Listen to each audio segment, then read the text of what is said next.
छत्रपती शिवरायांचा पुतळा हटवण्यासाठी अनेकांनी प्रयत्न केले, वाघीण हटली नाही, अंगावरचे कपडे फाटले आणि मारहाण सुद्धा केली, तरी सुद्धा ती वाघीण हटली नाही. कारण छत्रपती शिवराय ही आमची अस्मिता आहे आणि छत्रपती शिवरायांना तुम्ही पुतळ्याच्या माध्यमातून किती जरी हटवायचा प्रयत्न केला बांडगुळांनो, पण छत्रपती शिवराय ही महाराष्ट्रातल्या प्रत्येक व्यक्तीची अस्मिता आहे. आणि मुद्दामून काहीतरी जातीवाद करायचा आणि छत्रपती शिवरायांचा पुतळा हटवायचा असा जर प्रयत्न करत असाल तर मुसक्या आवळून बांधून हातात दिल्या जातील. आणि काय माहिती आहे का, कायद्याच्या पद्धतीने आम्ही चालणारी माणसं आहोत. म्हणून आज त्या गावामध्ये मनोजदादा जरांगे पाटील यांच्यासोबत आम्ही येतोय.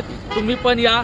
जय जिजाऊ, जय शिवराय, छत्रपती शिवाजी महाराज की जय, छत्रपती संभाजी महाराज की जय. तुमचं आमचं नातं काय? जय जिजाऊ, जय शिवराय.